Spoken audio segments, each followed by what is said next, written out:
जब ऐसा कोई टेस्ट किया ही नहीं गया, तो आप कैसे यकीन से कह सकते हैं कि ये डेथ इलेक्ट्रोक्यूशन से हुई है? अगर उनके बताए हुए तरीके से केमिकल एनालिसिस की जाती, तो क्या नतीजा मुख्तलिफ होता? क्या एक कंपेलिंग साइंटिस्ट आर्ग्यूमेंट को सर्कमस्टेंशियल एविडेंस के बराबर इंपॉर्टेंस मिलनी चाहिए?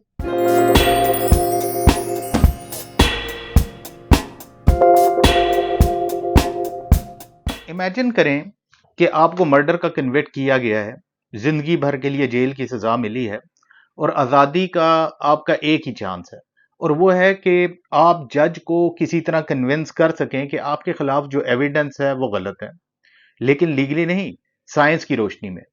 This isn't a movie story, it's a real life tale of Mamta Pathak, a chemistry professor who did the impossible. उन्होंने हाई कोर्ट में खड़े होकर अपने केस को डिफेंड किया using her deep knowledge of science. तो सवाल यह है, क्या उनका साइंटिफिक आर्ग्यूमेंट जीत पाया?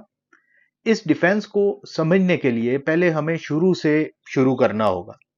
इन 2021 ममता पाठक, जो इंडिया में एक रिस्पेक्टेड केमिस्ट्री प्रोफेसर थी, उन्हें अपने हस्बैंड डॉक्टर निराज पाठक के मर्डर का गिल्टी पाया गया। The prosecutions case was based on circumstantial evidence. उन्होंने इल्जाम लगाया कि उनका अपने हस्बैंड से रिश्ता ठीक नहीं था और उन्होंने एक सोची समझी साजिश के तहत उन्हें सिडेट करके इलेक्ट्रोक्यूट कर दिया। इनिशियल इन्वेस्टिगेशन और पोस्टमार्टम रिपोर्ट में कॉज ऑफ डेथ इलेक्ट्रोक्यूशन बताई गई।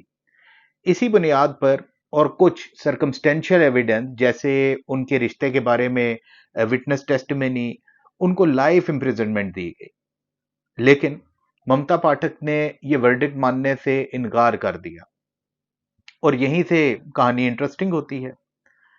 जब हाई कोर्ट में अपील का टाइम आया, तो उन्होंने खुद ही अपना केस लड़ने का फैसला किया। जो कुछ उन्होंने कोर्ट में कहा वो वायरल हो गया। उन्होंने अपने दलाइल एक वकील की तरह नहीं, एक साइंटिस्ट की तरह पेश किए। उनका पूरा आर्ग्यूमेंट पोस्टमार्टम रिपोर्ट की गलतियों पर था। उन्होंने कहा कि डॉक्टर्स जो ऑटोप्सीज करते हैं, वो सिर्फ देखकर ये नहीं बता सकते कि बर्न किस वजह से हुआ है। उन्होंने जज को समझाया कि इलेक्ट्रोक्यूशन बर्न्स और थर्मल बर्न्स दिखने में बिल्कुल एक जैसे लग सकते हैं, लेकिन माइक्रोस्कोपिक लेवल पर उनमें फर्क होता है। उन्होंने बताया कि इलेक्ट्रिक करंट जब स्किन से गुजरता है तो वो एक यूनिक फिंगरप्रिंट छोड़ता है, मेटेलिक पार्टिकल्स की डिपोजिशन, और इन पार्टिकल्स को सिर्फ केमिकल एनालिसिस से ही आइडेंटिफाई किया जा सकता है, जहां स्ट्रॉन्ग एसिड यूज करके बाकी टिश्यू को डिसॉल्व किया जाता है। उन्होंने कोर्ट को बताया, जब ऐसा कोई टेस्ट किया ही नहीं गया, तो आप कैसे यकीन से कह सकते हैं कि यह डेथ इलेक्ट्रोक्यूशन से हुई है? उन्होंने एक और टेक्निकल पॉइंट भी उठाया। घर में मॉडर्न सेफ्टी सिस्टम जैसे एमसीबीज और आरसीसीबीज लगे हुए थे। ये डिवाइसेस इसलिए बनाई गई थी कि शॉर्ट सर्किट या करंट की वजह से जान का नुकसान ना हो। उन्होंने आर्ग्यूमेंट दिया कि घर के इलेक्ट्रिकल सिस्टम की फॉरेंसिक इन्वेस्टिगेशन होनी चाहिए थी, जो कि नहीं की गई। उनका आर्ग्यूमेंट बहुत ही स्ट्रांग और कंपेलिंग था। It was a perfect blend of scientific knowledge and legal battle. Court room में सब लोग उनकी बातें सुनकर हैरान रह गए और उनकी वीडियो भी वायरल हो गई। लग रहा था जैसे साइंस लीगल प्रोसेस पर गालिब आ रही है या आ जाएगी, लेकिन इन द एंड उनकी साइंटिफिक दलीलें काफी नहीं थी। The high court, while acknowledging her unique defence, upheld the life sentence. Court का फैसला प्रोसिक्यूशन के complete chain of circumstantial evidence पर बेस्ड था। इस एविडेंस में उनके हस्बैंड की एक वॉइस रिकॉर्डिंग थी, जिसमें वो कह रहे थे कि उन्हें उनकी वाइफ टॉर्चर कर रही हैं, और ड्राइवर और बाकी फैमिली मेंबर्स की टेस्टिमनी भी थी। कोर्ट इस नतीजे पर पहुंचा कि ममता पाठक ने पहले अपने हस्बैंड को बेहोश किया और फिर उनका कत्ल किया।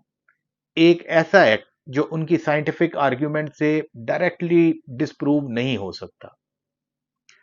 ममता पाठक का केस एक बहुत ही दिलचस्प लेसन देता है कि कानून की दुनिया में सिर्फ अपनी मासूमियत प्रूव करना ही काफी नहीं होता, बल्कि प्रोसिक्यूशन के एविडेंस को प्रूव करना भी जरूरी होता है। हर story is a fascinating blend of true crime and science. ये हमें बहुत से सवालात देती है, जैसे अगर उनके बताए हुए तरीके से केमिकल एनालिसिस की जाती तो क्या नतीजा मुख्तलिफ होता? क्या एक कंपेलिंग साइंटिस्ट आर्ग्यूमेंट को सरकमस्टेंशियल एविडेंस के बराबर इंपॉर्टेंस मिलनी चाहिए? मुझे अपने ख्यालात कमेंट्स में ज़रूर बताएं, और अगर आपको भी ये रियल लाइफ स्टोरीज पसंद हैं तो लाइक और सब्सक्राइब ज़रूर करें। Thank you.